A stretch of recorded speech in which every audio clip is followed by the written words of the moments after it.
नमस्कार, capital TV देख रहे हैं आप। मैं हूं आपके साथ पूजा। भारत के ऑपरेशन सिंदूर से पाकिस्तान की हालत खराब हो गई है। पाकिस्तान में अफरा तफरी का माहौल है और पाकिस्तान के चाहे प्राइम मिनिस्टर शहबाज शरीफ हो, डिप्टी प्राइम मिनिस्टर हो, विदेश मंत्री हो, रक्षा मंत्री हो, अब सारे मंत्री की तरफ से अब ये बार बार बयान आ रहा है कि पाकिस्तान शांति के लिए तैयार है, पाकिस्तान भारत से बातचीत करना चाहता है। लेकिन भारत ने सख्त संदेश पाकिस्तान को दे दिया है कि आतंकवाद और बात दोनों एक साथ नहीं चल सकता। और आज एक बार फिर से राजनाथ सिंह की तरफ से कहा गया कि ऑपरेशन सिंदूर रुका नहीं है, ये तो बस एक ट्रेलर था, पिक्चर अभी बाकी है। तो पाकिस्तान की मौजूदा स्थिति अभी फिलहाल क्या है, क्या कुछ चल रहा है पाकिस्तान में, आज इसे एक एक करके समझेंगे। मेरे साथ जुड़े हुए हैं कैपिटल टीवी के editor in chief doctor Manish Kumar, हमारे एग्जीक्यूटिव एडिटर राजीव जी और हमारे सहयोगी अनुज शुक्ला जी। सर, सबसे पहला सवाल मेरा आपसे है, ताजा ताजा बयान आया है शहबाज शरीफ का, कह रहे हैं कि हम शांति के लिए तैयार हैं, हम बात करना चाहते हैं। कैसे बैकफुट पर पूरा पाकिस्तान एक साथ आ खड़ा हुआ है? देखिए, आपने तो बड़े अच्छा वीडियो पीछे लगाया है। आजकल शूटिंग चल रही है वहाँ पे वीडियो बना रहे हैं शहबाज शरीफ। और इन लोगों को जहाँ होना था, इन कायरों को, वहाँ पे तो ये जा नहीं पा रहे। ये मुनीर जो है इधर बैठा हुआ है और इस वक्त की बड़ी खबर आ रही है खैबर पख्तूनवा के बाजार में खुदकुश हमलावर सुसाइड बॉम्बर ने, वहाँ पे रैली चल रही थी, वो जमीयत उलमाए इस्लाम फजलुर रहमान की पार्टी की, और वहां जाकर के उसने धमाका किया है। अभी खबर यह है कि 44 लोग की मौत हुई है और 200 से ज्यादा घायल हैं और एक बड़ा नेता वो भी हलाक हो गया है। और ये वीडियो बना रहे हैं, देखिए। बताइए भी जरा, पीएम मोदी का कॉपी करने के लिए पहुंचे थे, कॉपी कैट हो गए। ऐसा है कि सब कुत्ते जो है वो शेर की एक्टिंग करने लग जाए तो वो शेर थोड़े हो जाएंगे।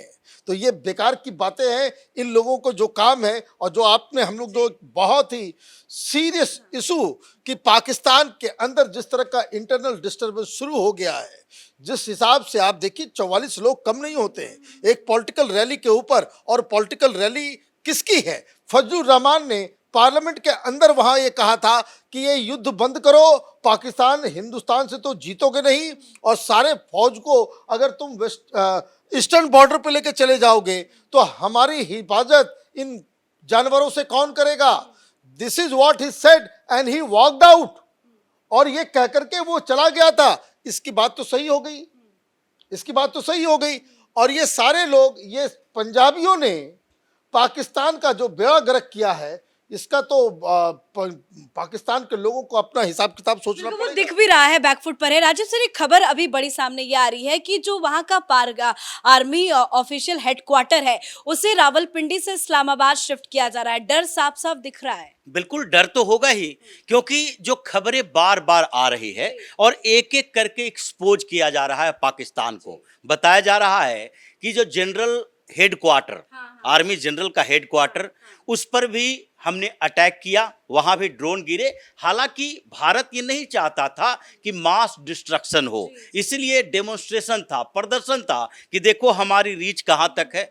वहां पर जो स्ट्रेटेजिक प्लान्स डिवीजन है, वहां पर भी हमने अटैक किया। और उसके बाद इन दोनों के अलावा जो नेशनल सिक्योरिटी डिवीजन वहां का है, उस पर भी हमने अटैक किया और वहां भी आसपास में ड्रोन गिरे। अब इन लोगों को लग रहा है कि जब हेड क्वार्टर तक भारत की पहुंच है तो उसके बाद हेड क्वार्टर भी बदलना पड़ेगा, क्योंकि जब पाकिस्तान बना था उस समय इनको लग रहा था कि लाहौर सबसे बेहतरीन शहर, लाहौर को राजधानी बनाया जाए, तो रुका क्यों? इस्लामाबाद क्यों चुना गया? इसलिए कि भारत कभी भी अगर घुसे पंजाब की तरफ से तो लाहौर को कब्जा करने में 4-5 घंटे का समय लगेगा। और अब तो ट्रेडिशनल वार रहा नहीं, जो भारत ने टेक्निकल एज लिया है, टेक्नोलॉजी दिखाई है, उसमें तो लगता है कि पाकिस्तान को समझ में आ गया है कि अब कोई भी ऐसा ठिकाना नहीं है पाकिस्तान के अंदर जहां भारत की सेना की पहुंच नहीं है, एयरफोर्स या मिसाइल की पहुंच नहीं है, लेकिन फिर भी राजधानी है,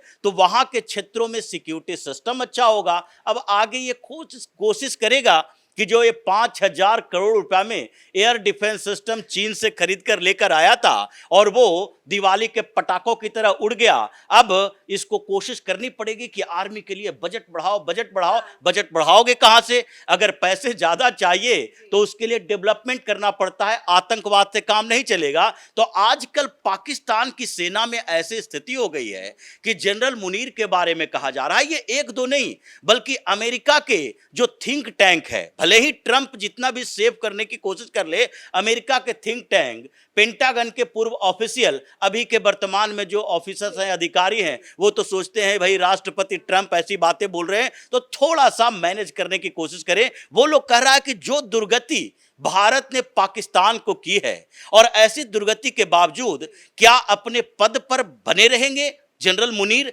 अगर उसके अंदर शर्म है, पाकिस्तान को लगता है कि नहीं अब हमारी सेना की हार हुई है तो इससे अलग होना चाहिए, जनरल को हटाना चाहिए कि इसके लिए यही जिम्मेदार है। तो जो अभी पाकिस्तान के अंदर की स्थिति है वो ऐसी हो गई है कि छिप छिपा कर ये कोशिश कर रहे हैं कि हमारे कमांड सेंटर तक जो भारत की पहुंच हुई है वो कैसे भी बदल दिया जाए और ऐसी जगह पर रखा जाए जिसको सीक्रेट प्लेस कहा जा सकता लेकिन है। कब तक छिपेंगे और कहां छिपेंगे? अनुसर, शहबाज शरीफ ने अपने बयान में कश्मीर को भी एड ऑन किया है। वो कह रहे हैं कि शर्तों के साथ वो कश्मीर के मुद्दे पर भी बातचीत करने के लिए तैयार है।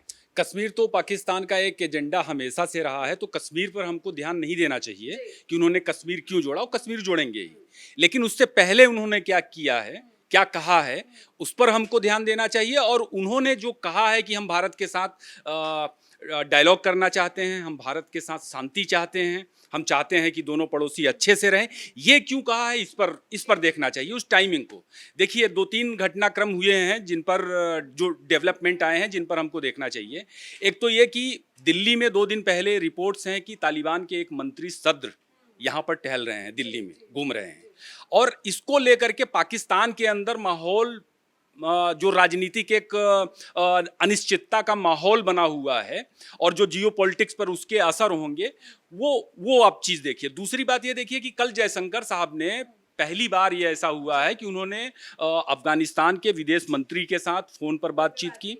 अभी तक भारत ने अफगानिस्तान को रिकॉग्नाइज नहीं किया है एज ए जो डिप्लोमेटिक रिश्ते हमारे दूसरे देशों के साथ होते हैं उस तरह से। लेकिन जयशंकर का बात करना और भारत का लगातार अफगानिस्तान के साथ जो संपर्क है वो बहुत कुछ मैसेज देता है। वो मैसेज किसके लिए है? वो मैसेज चीन के लिए है। वो मैसेज किसके लिए है? वो मैसेज पाकिस्तान के लिए है। वो मैसेज कहाँ से निकल करके आ रहा है? वो मैसेज केपीके से निकल कर आ रहा है। वो मैसेज कहाँ से निकल करके आ रहा है? वो मैसेज बलूचिस्तान से निकल करके आ रहा है। वो मैसेज और किसके लिए है? वो मैसेज अमेरिका के लिए भी है, ईरान के लिए भी है। भारत ने अपनी डॉक्ट्रिन चेंज की।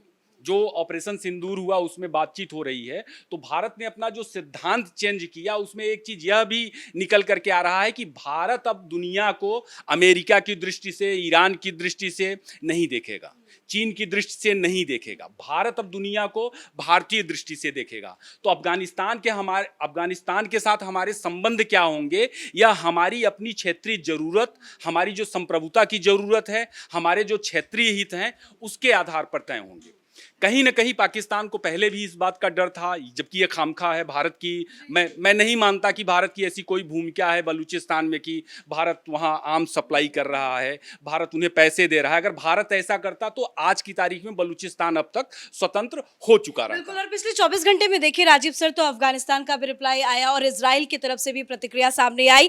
लेकिन ऐसे में अफगानिस्तान के साथ जो बातचीत भारत की हो रही है, इसको लेकर भी तो पाकिस्तान बौखला रहा होगा। देखिए पाकिस्तान के अंदर बेचैनी बड़ी है। जैसा डॉक्टर साहब ने अभी कहा कि पाकिस्तान में आतंकी हमले हो रहे हैं, खैबर पख्तूनख्वा में अभी 4 ऐसे टेररिस्ट ऑर्गेनाइजेशन पाकिस्तान के अंदर है जो कि जिसे वो टेररिस्ट ऑर्गेनाइजेशन कहता है और वो लोग कुछ और कहते हैं अपने आप को। लेकिन 4 ऐसे हैं जो चारों मिलजुल कर पाकिस्तान को बर्बाद करने की कोशिश कर रहा है। एक तो BLA है जो बलूचिस्तान में है, और बलोच लड़ाके हैं जो हर रोज कहीं ना कहीं टारगेट करते हैं, अटैक कर रहे हैं। और ये सबसे बड़ी बात है कि ये चारों एक दूसरे के साथ जुड़े हुए हैं, जबकि इनके उद्देश्य लक्ष्य अलग अलग हैं। बलोच लिबरेशन आर्मी बलूचिस्तान में लड़ रहा है, लेकिन खैबर पख्तूनख्वा में तहरीके तालिबान है। अब तहरीके तालिबान वहां पर संघर्ष अकेले नहीं कर रहा है, तबकि अफगानिस्तान का तालिबान का उसका साथ है, वही वो ट्रेनिंग लेता है, वही से हथियार लेता है और उसको फुल सपोर्ट है। जैसा कि अभी अनुज जी ने कहा